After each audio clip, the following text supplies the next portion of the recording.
let's look at the big deal. So our learning intention, you guys know me, I'm a really big proponent of visible learning. And our learning intention tonight is that through learning about visible learning, I can create a goal, monitor my progress toward that goal, and implement strategies to own my learning.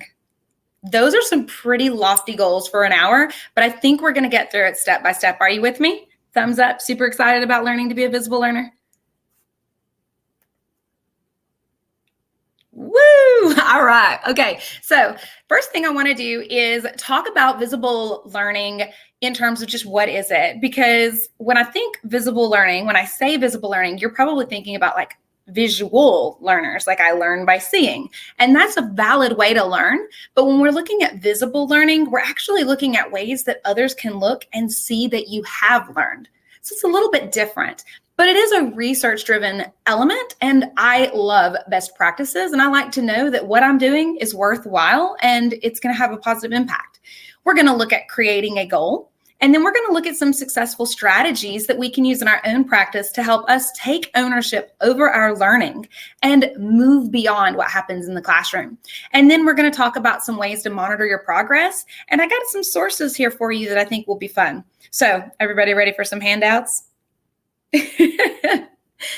All right, so let's go ahead and get started. So the first question is, what is visible learning?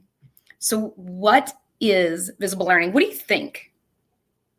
What do you think it is based on just kind of my brief introduction? Does anyone have a school that is a visible learning school?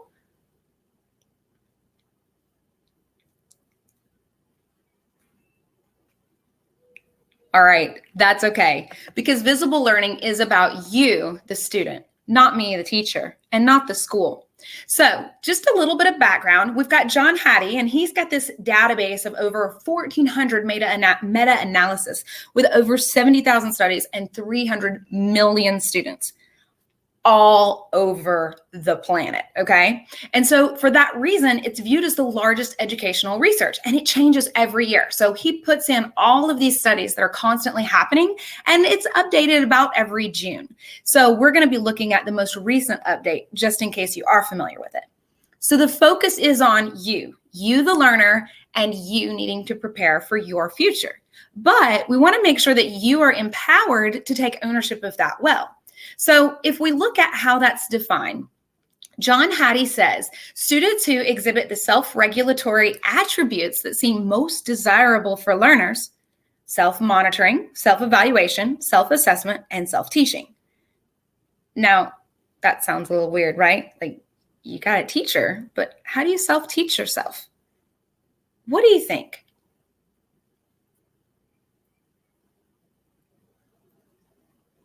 Why is it important for you as a student to be able to monitor yourself, to evaluate yourself, to assess yourself, and to teach yourself?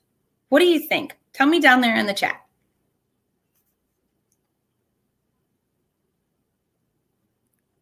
You definitely want to read and practice as you're going through the text, but we want to be able to own the thinking processes, the problem solving, and use those in other circumstances as well. So for example, in your classroom, yeah, you do have a teacher, and your teacher definitely helps you to learn things. You have an objective, and you have standards and essential questions and all of these great things. And you try it in the classroom, and then you go home, and what happens? Sometimes you forget. But if you're really applying those principles outside of the classroom, outside of homework, and in the real world, when you're trying to understand what Lizzo's talking about when she says truth hurts, then you're going to do a better job on the AP exam as well. Are you with me? Was that an okay song reference? My 5-year-old daughter loves that song. Okay, so visible learning, as everything else, comes with this cycle. And I want to draw attention to the arrows because they constantly kind of ebb and flow, and they work together and they go together, because the first step is you have to understand your current performance. So show me in the chat, do you feel like you have an understanding of what you know and what you don't know? Anybody? Can you give me a thumbs up? Like, yeah, I know exactly what I don't know. Okay, so that might have come out a little bit weird, but Not just what you don't know in terms of I don't know anything or I don't feel like I know a lot of things. We want to focus on what we do know so that we can grow what we don't know. Does that sound a little better? A little bit doable? In order to look at what we do know, we have to figure out what the expected performance is, and we have to be able to recognize the gap between those places. And once we recognize that gap between this is where I'm at and this is where I need to be, we need to have the structures and strategies in place to close that gap, to bring us up to where we are. And this can be really challenging in the AP classroom because sometimes when we're in there, we haven't really been challenged before. That's the reason we're in an advanced placement classroom, because the regular classroom wasn't a challenge. Or maybe you just want to challenge yourself. And that's why you're kind of pushing yourself to do a little bit more and to be a little bit more. So where do you think you are in these phases? Would you say you're 1, you understand your current performance? Would you say you're in phase 2? You're beginning to recognize a gap between where you are and where you need to be. Or 3, you are good and you are ready to implement strategies to close that gap. Where do you fall right now?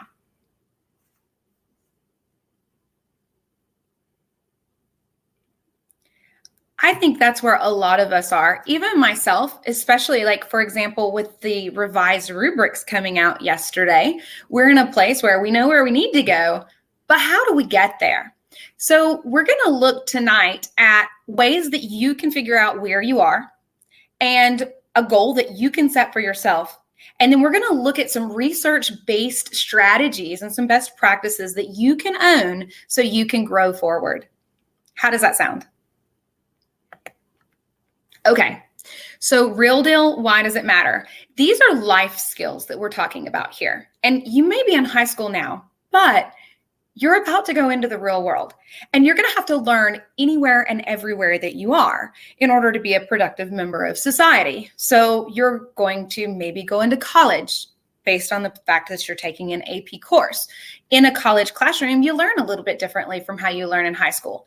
And so taking ownership of your learning, applying the principle of visible learning can help you to take the ownership of your education now while you have a teacher in the room who's going to work with you and really help you out and give you a boost ahead of the others for when you're in college, and it may not be the same. Okay, so we've talked about visible learning. Now we're ready to create a goal. Are you there? So when you understand your current performance, you need to do a few little steps to help you to get ahead. And that means you've got to find some data to look at to figure out where you are. What data do you think of that you have right now in your class? Has your teacher shared any data with you?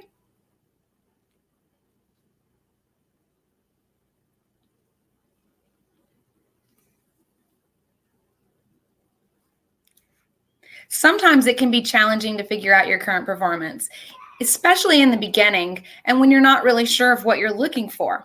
So how do I figure out my performance? The first thing you can do is look for signs of your academic ability anywhere that you can think of that data may exist. So maybe there's some data from last year that you can start with, your English 2 end of course or end of year test that you're required in your school and in your grade.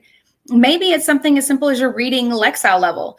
Do you guys know your reading Lexile level? Give me a thumbs up if you're like, I am reading at blank level. And give me a thumbs down if you're like, I don't know what you're talking about, Stephanie Kirk. What do you see?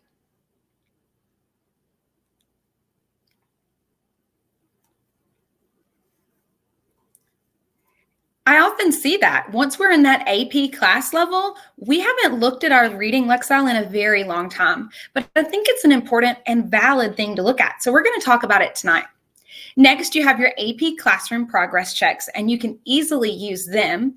And then, of course, multiple choice practice and some free response questions. So a lot of places to start. I'm just curious, if you've done any of the AP progress checks, thumbs up, I've done an AP progress check on Classroom. Nope, not yet. I would be willing to bet it's coming any day now. Okay, so what about multiple choice practice? Can you give me a thumbs up? Are you doing multiple choice practice with like a paper booklet that you're writing it down? So maybe not online, but on paper? Yes. Nice. Are those the older styles? Do you know?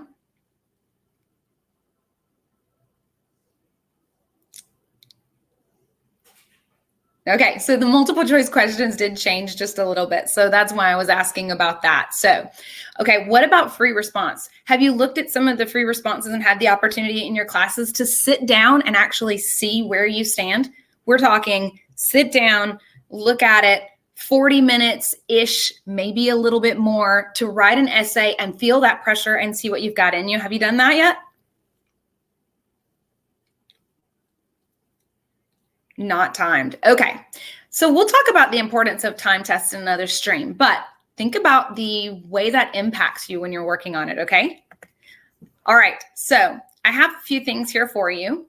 And if you're starting blind, like you don't even know where you are, which I think is pretty common when we get to this AP level, the first thing you can do is start with the released AP tests. So I'm willing to bet the multiple choice practice that you're doing in your class is going to be what we're looking at here. So you want to know, where in the world are you?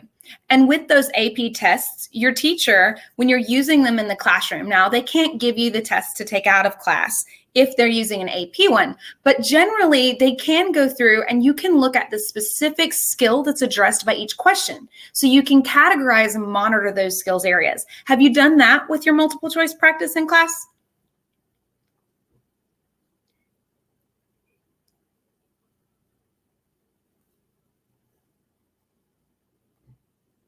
Maybe not.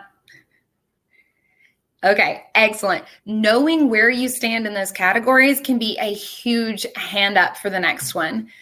We don't necessarily have a full AP test based on the new standards, but I personally think that those old AP samples are going to be very helpful for us going forward. And I don't think that you can go wrong with a little extra practice anyway. Okay, so the next thing is the skills matrix. So what I have for you is an actual link to the skills matrix for the current standards. Okay. So did you guys go through the app? Do you have the link to that?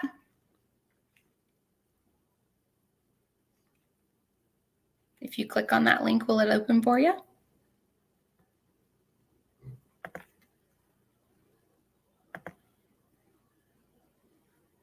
I'll pull it up for you and send you a link just in case to make sure you have it.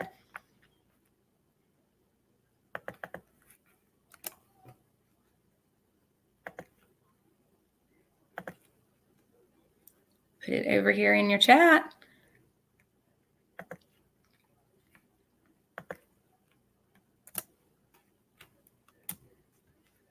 Okay, is that open for you? So this will help you out because you're actually able to look in and see what in the world does this look like. So in the skills matrix, one thing that I have had my students do that my students tell me is very helpful is that they actually go through and look at it in the realm of like, do I have any idea what this is?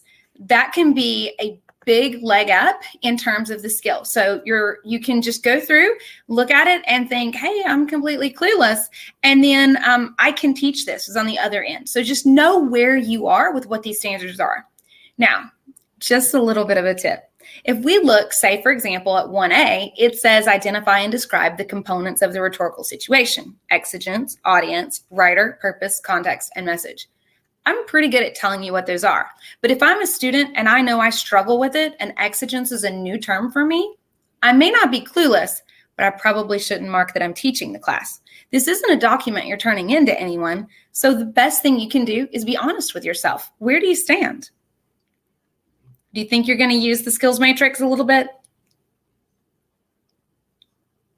You thumbs up for the matrix.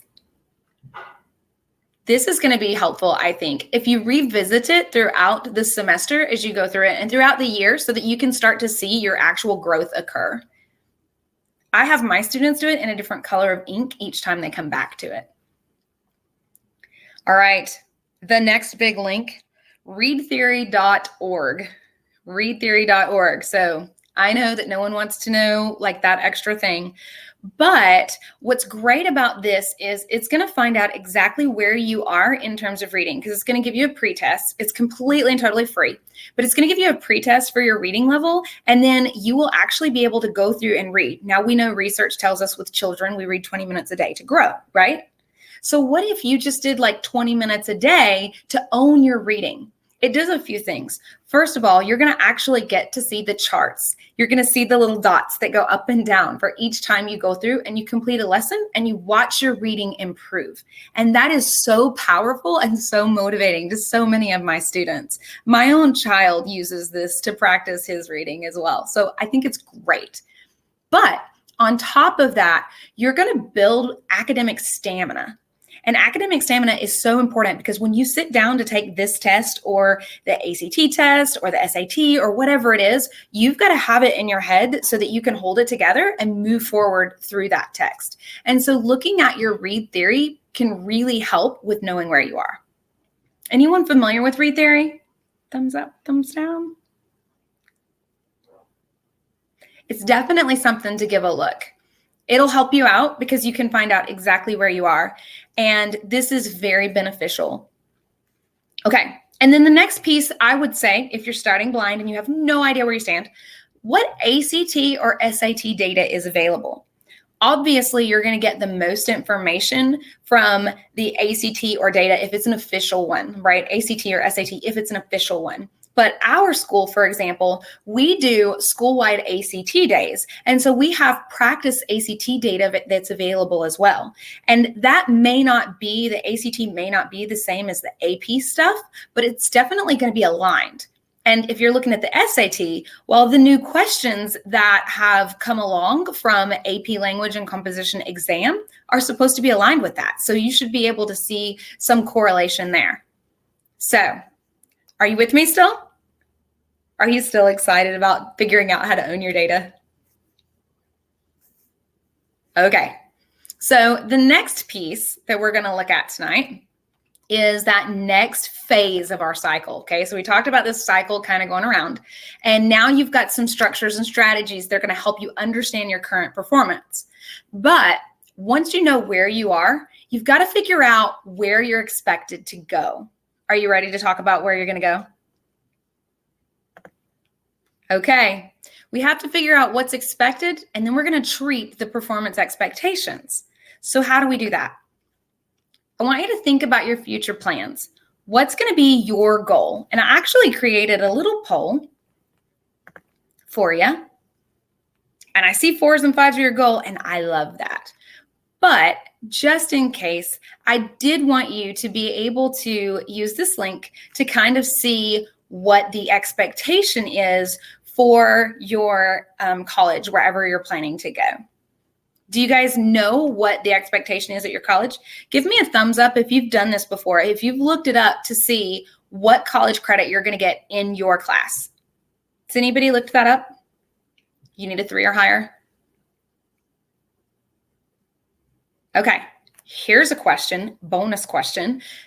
If you have already looked up your Lang scores, I'm assuming you're probably not enrolled in Lang and Lit at the same time, but I am curious about this. Did you look up your Lit scores as well?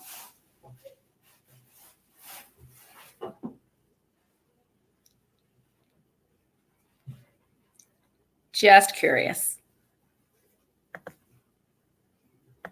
Okay. So when you create that goal for you, based on what you're seeing in the college that you want to go to, we're going to be here for you because we're going to help you meet that goal. Just looking forward to you coming every stream that we can. But here's your next step. And this is your homework from Stephanie Kirk. I'm going to tell you that I want you to take your goal and I want you to put it in a few places where you're going to see it throughout the day. I'm talking in your locker, the front of your binder, and your notebook. I mean, you can tape it to your mirror in the bathroom if that's what you want to do, but I want you to see your goal each day because we know that a goal that is not written down is a dream, but a goal that's written down has a plan that comes with it. Because if you're going to take the time to write it down, you're going to take the time to come up with some steps, right? Okay, so give me a thumbs up. Promise me you're going to write your goal out and you're going to put it somewhere where you see it throughout the day. Can you do that? Okay, such an easy step. But here in a minute, we're going to talk about why this is so important, okay? Because it means so much to me that you do this. All right. I think it's important for you guys to see this. This is from College Board, so you can pull it up on their website. If you just go in and you Google College Board plus what does my exam score mean? And this is what you're going to see. Do you know what words I don't see anywhere on this chart? What word do you not see anywhere on this chart? So how many of you, when you start looking at your data, you thought, am I going to pass? Did you think that? There's not a pass or a fail on this chart, is there? Now, here's what I'm going to say. If you are in an AP class, I commend you for that. It's a challenge, and you will be rewarded for it. But even if you don't hit that goal, if you truly try your best, we believe that you can do it. And we here at Fiveable are going to help you get there. But should something happen, we don't want that to kind of knock you down a bit. You're going to put your goal somewhere, and you're going to own your learning, and you're going to track your data, and you're going to monitor your progress, and we're going to help you get there. So, any questions at all about the goal you set for yourself? Now, you promised that you'd put it up somewhere, so keep that promise. All right, are you ready for the last phase? The next step is the strategies that are going to help us to close the gap. And this is probably one of the most challenging parts of looking at the AP curriculum, because right now, anyway, it's kind of new. We have the new units. We don't have a full-length sample test. So we've got a lot going on. But what we can do is fall back on strategies for active learning that are going to help us to be more visible learners that we can implement along the way. Are you ready? Okay. We're going to strategize to close the gap. We're going to give you all of the tools in your toolbox that you could possibly need. But more importantly, we're going to give you the Jedi mind tricks you need to be successful. So first, I want you to know that there are 5 characteristics of visible learners, okay? And you can do these every day when you walk into your AP class, okay? So the first one is, I know where I'm going. That's going to be your objective, your lesson overview, your learning intention, your essential question. That's going to be the part where your teacher communicates to you, hey, here's what we're doing today. Step 2 is, I have the tools for the journey. So whatever it is that you're being expected to do, you want to start cataloging the structures and strategies that you're using in class. The things that your teacher is doing are being done because your teacher knows that those are best practices, and they're going to help you on this test. So you want to make sure that you're taking ownership of it, not so that you can just apply it on this one activity, but so that you can apply it on all of them going forward. Does that make sense? Are you with me? Number 3, I can monitor my progress. So oftentimes when I was in school, and even now, like if I'm in professional development and I do an assignment and I get it back, I'm like looking for that grade. Are you with me? Do you do that too? You see the number and you're like, 84, it's 1 point from a B. Does that ever happen to you? Like 92, 84. I hated those grades. Like, it's so close. How did I not do it? Right? I know. So if we can monitor our progress, we can help push that up a little bit, because it's not just about the grade on the paper. It's about the glow and the grow of that learning process. What did I do right? And what did I do not so right that I need to work a little bit more on? When you guys get your assignments, do you ask yourself that? Do you monitor your progress, or do you just look at your grade? What do you do? What do you think?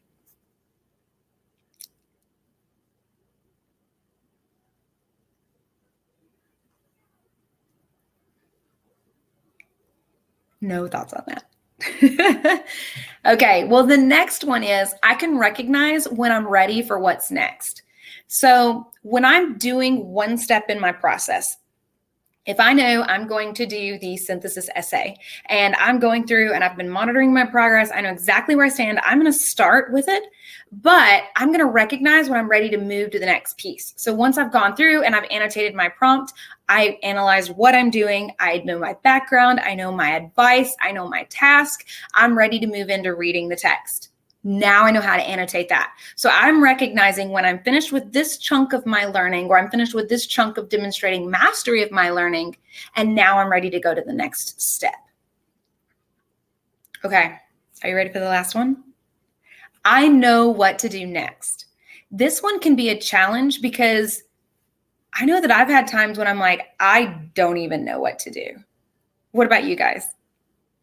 Have you been there before? Maybe your teacher gave you a writing prompt and you looked at it and it was an older text and you were like, I don't even know what he's saying. Has that happened? The good news is in the AP Lang class, what we're going to see is that we can focus on what we do know in order to get us through what we don't know as well, or what we don't know yet. How do you feel about that? Can you do these 5 things? Can you commit to it? To paying attention to your objective and your learning intention? To recognizing the tools that your teacher is arming you with so that you can use them in the future?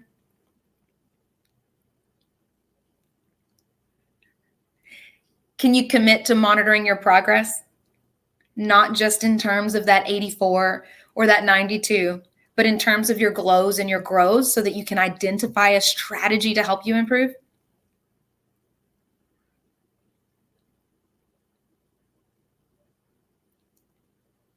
Four and 5 may be a little bit more challenging, but I'd be willing to bet that your teacher has some sort of tutoring hours before school or after school, or even an email address that you can communicate with them about when you're ready for what's next and what you need to do based on your specific data. Your teacher is going to know what you're capable of because he or she has been going through all of your work this whole time. They've been a part of your discussion and they have data for you. And so you can go back. Okay, I hear you. 3 AP classes is hard. That is a true statement. And I see that with my own students in my classroom as well. And then you throw in that like you have an AP science-based class, an AP math-based class like stats, and then you have AP language and composition. And there is a tremendous amount of work to do. So time management becomes a big step there, doesn't it? Have you tried talking to your teacher about the load?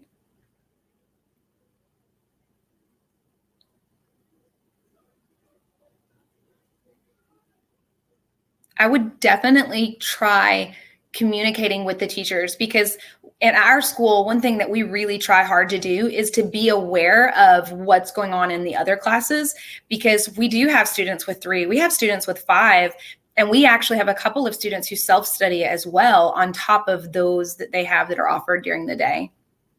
But if you focus on what you do know and what you can do, then you're going to be able to grow and produce the gains you want to see. You're going to reach that goal that you promised me you'd hang up where you'd see it throughout the day. Do you believe me? More importantly, do you believe in you?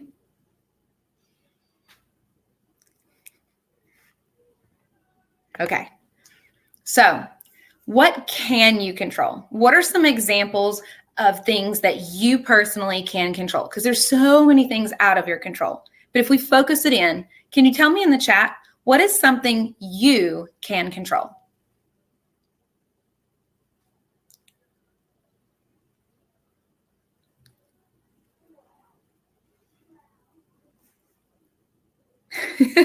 Money. I can control my money, but that's not going to help me on my AP exam. Well, I guess once I pay for it.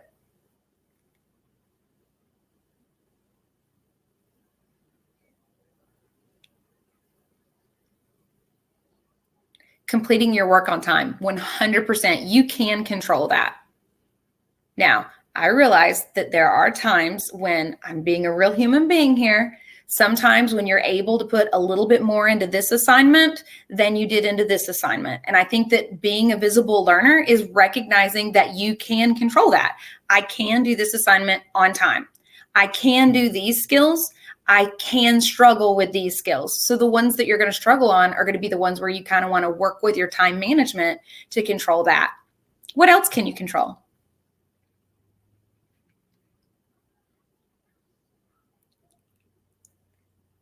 Okay, if we look back at this guy, John Hattie, and all of his research, oh, that one is such a good one. She says, my attitude, I can control my attitude. That is so important. I love that you are owning that. You are so brilliant. Everybody, that is so cool. Oh, yes, you do have that. That's true. You're in control there. So let's look at a few things that you can control. So I mentioned visible learning and I mentioned John Hattie. And in the end of tonight's stream, I actually have a slide so you can see the books where I've pulled this from.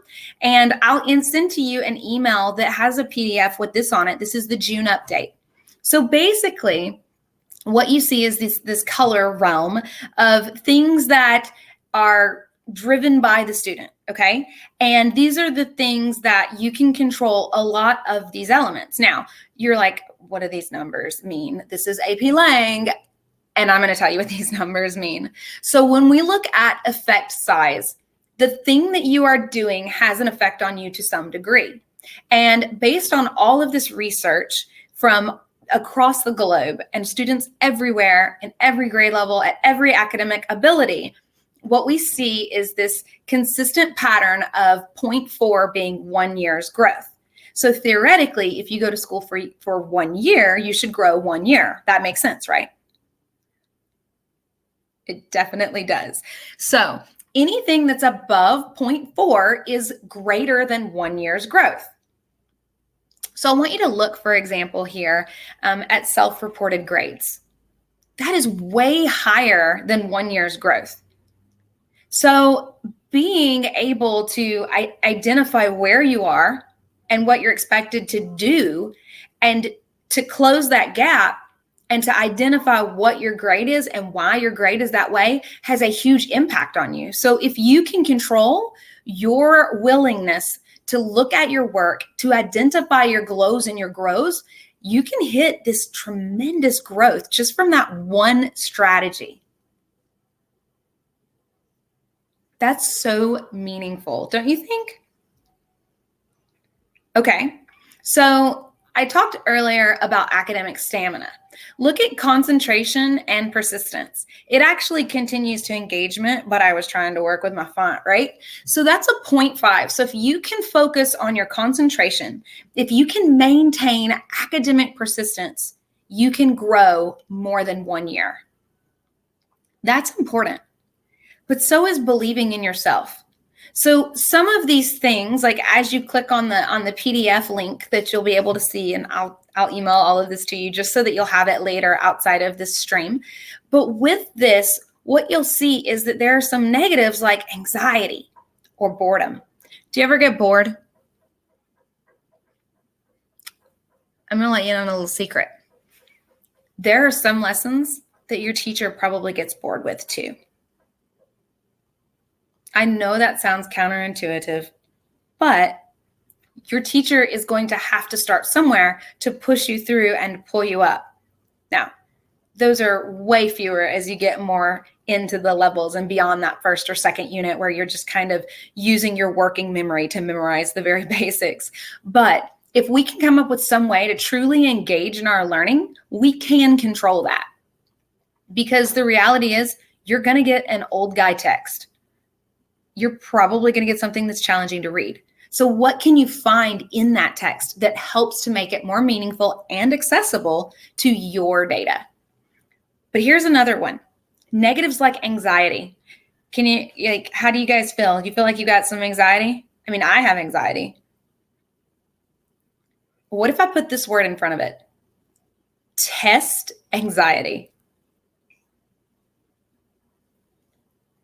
A little bit of test anxiety on test day. So what we need to do is we need to figure out how we can control our anxiety. And I think the more that you practice, the more that you apply yourself, the more you focus on what you can do, the better you're going to be. Are you with me? Okay. So let's look at some strategies.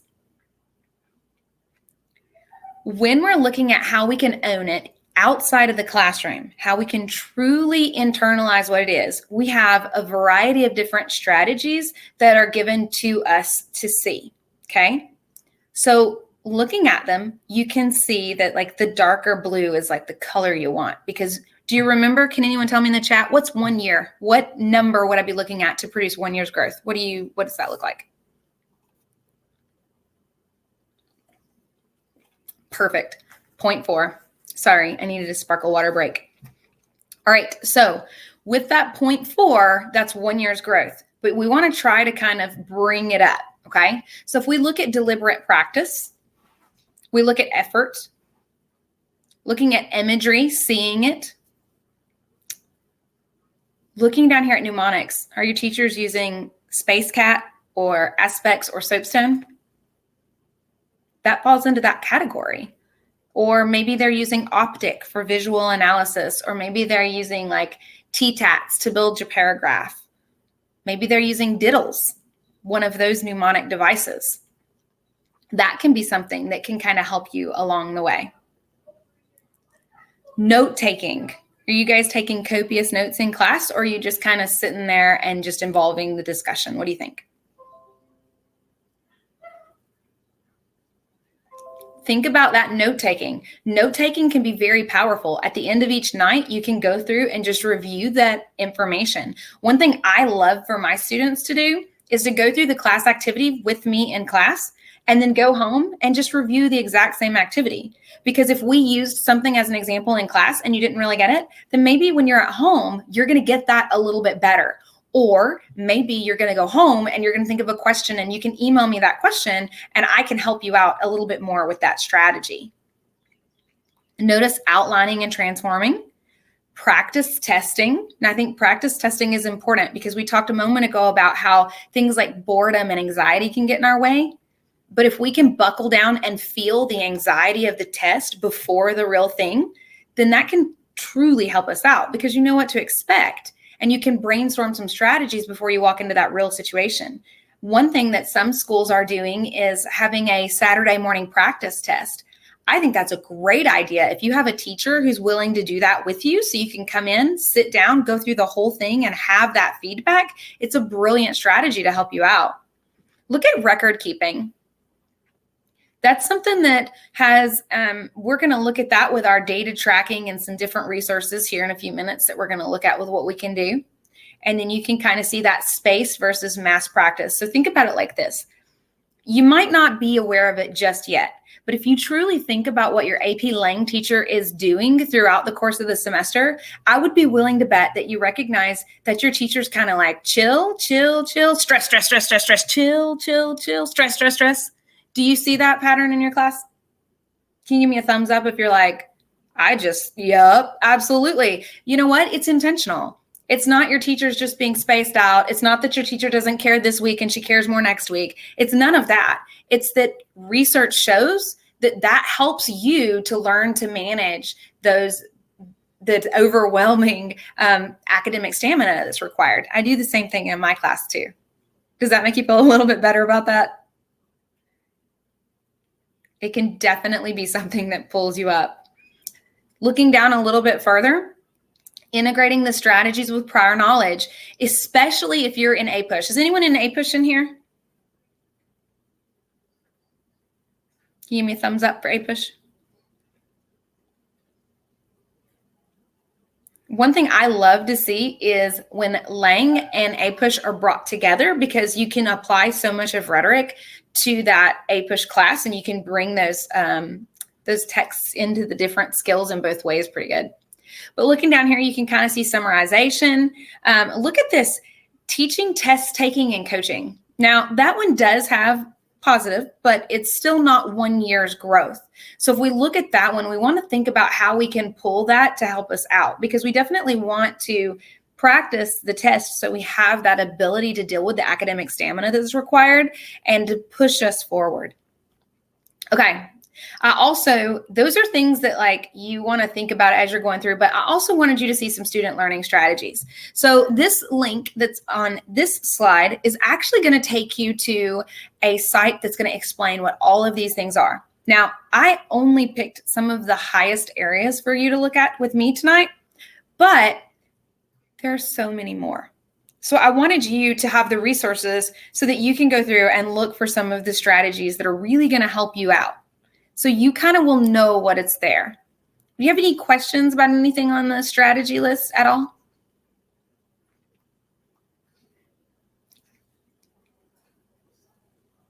Okay, so what we're looking at is owning our learning, how we can become the master of our fate, because it's so easy to let other things get in the way, but really, your teacher already has the credit. And there's a lot of stuff that we can't control, but when we start to focus on what we can control, we can do it, right? And we here at Fiveable are going to be with you the whole way. Okay, so in this stream, we've talked about the learning intention. We have talked about visible learning. You created your goal and promised me that you're going to display it somewhere where you're going to see it regularly. And we talked about some successful strategies that you can use to take ownership of your learning. It doesn't stop just because the class bell rang. We want you to look at and to work through some of those structures and strategies. And if you have questions, you are welcome to reach out to us. Of course, you can reach out to your teacher too, but any of us here on the AP Lang team at Fiveable will get back to you and do anything we can to support you. Does that make you feel a little bit better?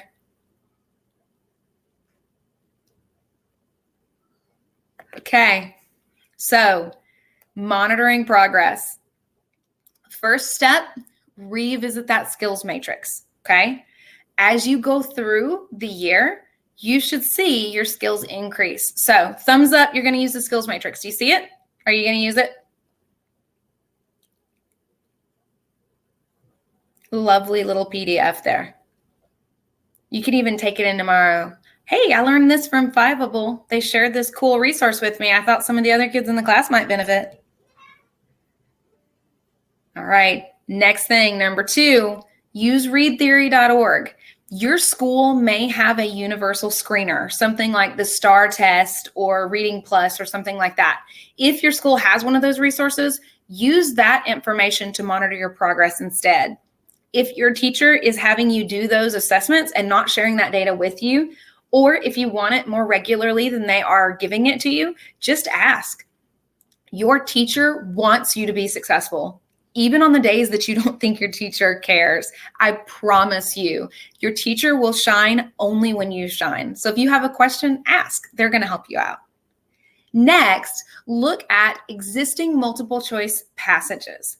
Now, obviously, you guys are not going to have access to all of the AP ones that your teacher will have access to, but there are a lot of other resources out there. And I think it's only a matter of time before we start to see some updated resources that we can study with that have a big bank of multiple choice passages. I know at Fiveable, we actually have a content team that's working on creating stuff so that we can help you with that as well. But you can track your growth on these. So if you click that link, do you guys have the link open?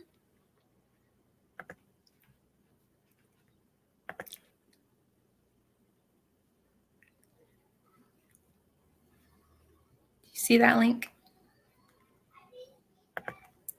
That will help you so that you can create your own information and your own process so that you can kind of track what is the task that you're working on and what are the other pieces that you see. How many questions were there? How many did you get correct? What was your confidence level? I always tell my students, when we take a multiple choice test, I want you to put a number on the side. If you know it, put a 5.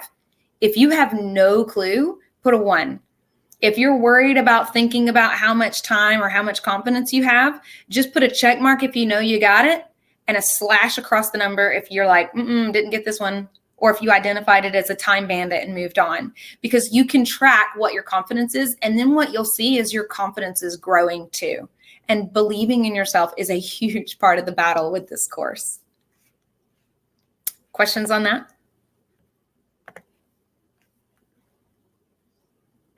Okay, so the next thing is going to be to use the new rubrics to track your growth. Anyone know why I say new rubrics? What do you think down in the chat?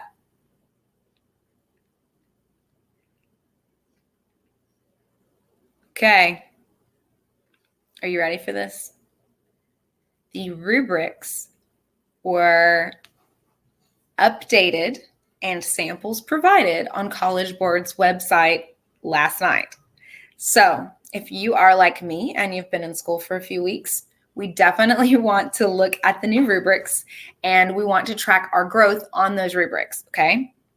Bonus points, though, we have sample writings so that we can see what it looks like. And I think that that's going to help you. Now, these are new rubrics. And in some cases, if your teacher is already using the old new rubrics, that sounds so funny, the old new rubrics that came out at the beginning of this school year, they may continue doing those because they're going to help you out as well. We do see just very minor changes in the new rubrics that came out yesterday, but I do think it's worth looking at them because they now have scoring notes on them as well. So you can pull those up on College Board. And again, I will send those all out to you and then you can track your growth. So if you click on that link, you'll be able to pull up how to track your growth and that will help you too. Okay, last one, AP Classroom Progress Check about your data. Now, if you haven't done it and you guys told me you haven't yet used AP Classroom, ask your teacher about it. I know that there are some teachers that I've talked to that are like, I'm not really sure about AP Classroom, or they're like, I'm not in a one-to-one school. How do I make this assignment a requirement if my children don't have access to devices or the internet or whatever? But as an AP teacher, as long as we are authorized and validated to teach the course, which you should assume that yours is, or they can't teach it. So ask them for that access to AP Classroom. You guys said you haven't used it yet. Have you guys talked about it at all in class? Like maybe you haven't used it, but you signed up for it or you got an email about it at all?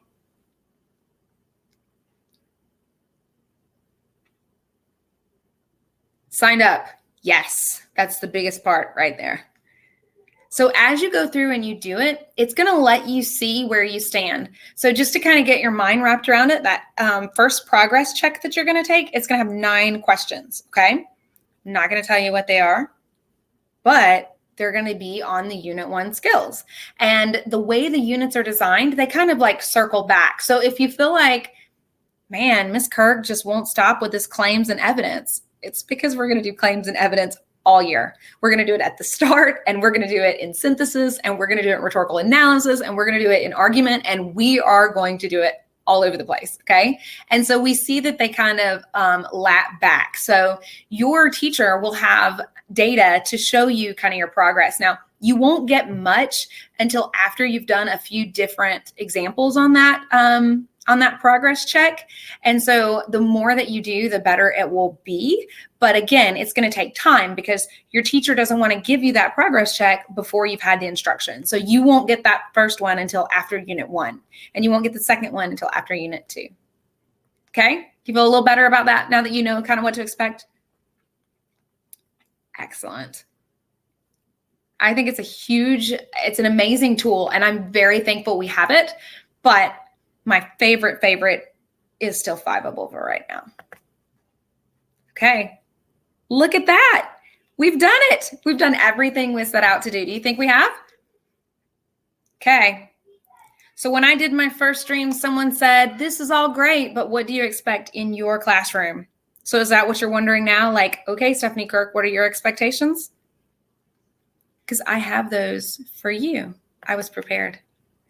My first expectation is to just do the work.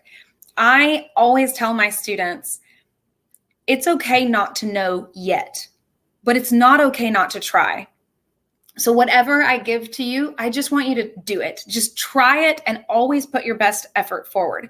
And in the process, if you have a question or you have a roadblock or whatever it is, put a note on the assignment so that I can see that your brain stumbled here. Because when I go through, I grade every single word that my students write. And I would bet that your teacher does too. Anything that's on there, we can use to monitor the progress and to modify the instruction to meet your needs. The next thing is I want you to ask questions. It's important because if we don't know that you're struggling and we don't know what your question is, we can't help you. But I would be willing to bet that if you ask the question, somebody else in there had the same question, but they didn't want to say it. One of my students said it best a few years ago. They said, sometimes I don't ask the question because I'm in a room of the smartest people in the school and I don't want to look dumb. But what if other people have that question? Asking questions will never make you look dumb. Asking questions can only make you smarter. Next thing is use Fiveable. I've put it out there. I've said, hey, here's the stream tonight. Let's make sure we're using it. I want them to study the vocabulary. It's true. The vocabulary is not as much of an important thing this time as it has been in the past, but it is still going to give you a leg up on the competition. So make sure that you know them. You might not know every single strategy, and it's totally acceptable in your free response to say, this is what they're doing and not to name it. But really, is it that bad if you're able to recognize it? Because that might also help you in some other areas of the test and definitely in other areas of your life. Next, I want them to compare yours to the model. Like when I give an assignment and I expect you to go through and to do it, and then I'm like, okay, here is what AP would say. This is what it would look like on the rubric, or this is what this introduction rhetorical précis would be. I want you to compare yours to the model, and I want you to reflect on the differences. When you get an assignment back, I want you to look at the differences. If we've done an AP test, I want you to come in and make corrections. Understand why you're wrong. Because when you understand why you're wrong, you're going to be more empowered to get it right in the future. So set goals for yourself and then monitor your progress towards those goals.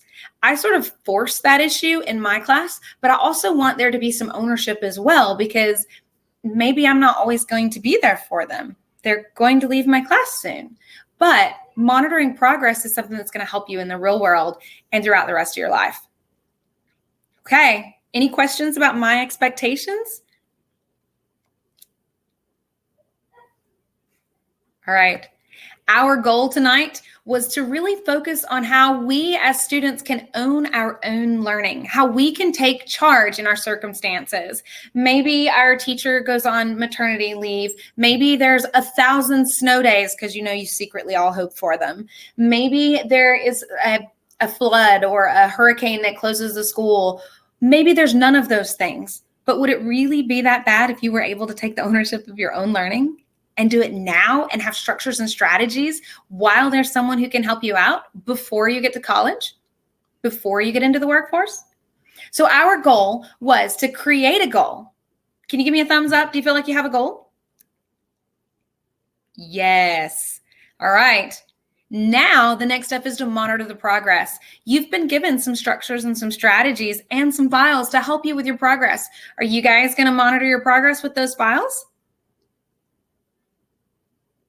Okay, I understand that it can be overwhelming, especially when you have 3 AP courses.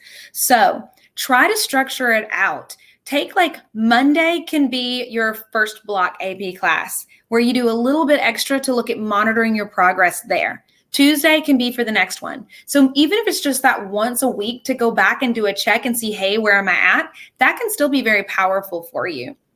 In my class, I'm hoping that it happens on a regular basis, but I make a conscientious effort to bring it into the classroom every 3 weeks of instruction, to force that reflection and to kind of see where we know we are and where we think we are, and looking at that skills matrix.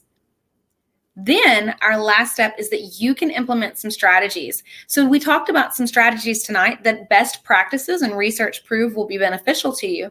And you've got a few resources that you can visit for some more structures and strategies.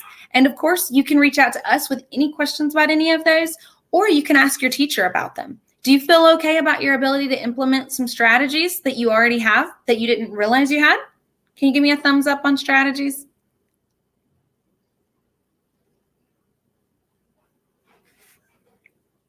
Okay, here it is. Helpful resources. This is just going to give you those links again. It's going to give you the effect chart, that PDF. It's going to have a lot of different elements on there so you can see what that looks like. And then the different things that you can grow on in terms of planning for your future. And do you have your calendar ready? Let's make sure you have these things down, okay? On the 7th, we've got the article of the month. On the 10th, we have the rhetorical analysis thesis statements. It is our focus on rhetorical analysis right now. So you're going to see that later this month as we go on down. I've got a few dates here for you. Watch for some extra pop-up streams over here in AP Lang. Maybe you get a Google form asking you what you need help learning today. That would be a huge thing. Or if you have some specific skills and topics that you want to type over here in the chat, I can definitely communicate those back to the team and we can get back to you with those so that we can see, hey, what are we struggling with? And that'll kind of help us out. Okay. Any questions at all over what's coming up? All right, friends, that said, it's 7 o'clock and you want to go. So I have our stuff here. If you are not already following us on social media, please do at Fiveable. And we're on a variety of sources. And then, of course, me, I'm Stephanie Kirk. I am a teacher at Heritage High School in Blount County, which is in Marable, Tennessee. Lovely right there in the shadow of the Great Smoky Mountains. If you have any questions at all, you can reach out to any of us here at Fiveable or at me. You can DM me on Twitter at Kirk's Corner. I look forward to seeing you soon, and I hope you have a wonderful day. Any questions? We'll see you soon. My pleasure. You guys have a great night.